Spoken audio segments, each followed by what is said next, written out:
M Swaraj അല്പസമയം മുമ്പാണ് പത്രിക സമർപ്പിച്ചത്. ആർ ശ്രീജിത്ത് ഇടത് ക്യാമ്പിലെ വിവരങ്ങളുമായി ചേരുന്നുണ്ട്. ശ്രീജിത്ത്, എം സ്വരാജ് പത്രികാ സമർപ്പണം പൂർത്തിയാക്കി മാധ്യമങ്ങളോട് സംസാരിക്കുകയും ഒക്കെ ചെയ്തു മടങ്ങുകയും ചെയ്തിട്ടുണ്ട്.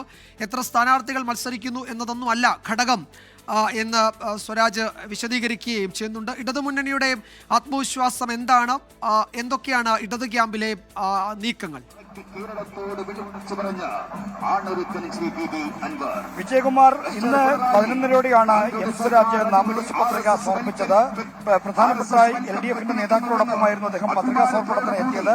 ആദ്യഘട്ടത്തിൽ ഒരു സെറ്റ് പത്രികയും ഡമ്മി പത്രികയും ആണ് നൽകിയത്. ഇനി ഒരു സെറ്റ് പത്രിക കൂടി നൽകുമെന്നാണ് ഇപ്പോൾ ഈ തെരഞ്ഞെടുപ്പിന് ചുമതലയുള്ള CPM-ന്റെ പൊളിറ്റ് ബ്യൂറോ അംഗം A. വിജയരാഘവൻ അറിയിച്ചിരിക്കുന്നത്. പത്രികാ സമർപ്പണത്തിന് ശേഷം LDF നേതൃത്വം വളരെ ആത്മവിശ്വാസം പ്രകടിപ്പിച്ചു. LDF-ന് വലിയ തോതിൽ വിജയസാധ്യതയുണ്ട് എന്നാണ് ഈ നേതാക്കളെല്ലാം ഒരുപോലെ ചൂണ്ടിക്കാണിക്കുന്നത്. ഇതിന് കാരണമായി അവർ പറയുന്നത് ഏറ്റവും പ്രധാനപ്പെട്ട ഘടകം സ്വരാജിന്റെ സ്ഥാനാർത്ഥി തന്നെയാണ്. സ്വരാജിന്റെ സ്ഥാനാർത്ഥിത്വത്തെ LDF പ്രവർത്തകരും പൊതുസമൂഹവും വലിയ തോതിൽ സ്വീകരിച്ചുവെന്നും അത് ഈ വാശിയേറിയ പോരാട്ടത്തിൽ തങ്ങൾക്ക് അനുകൂലമായ ഒരു ഫലം ഉണ്ടാക്കി തരുമെന്നാണ് LDF-ന്റെ പ്രതീക്ഷ.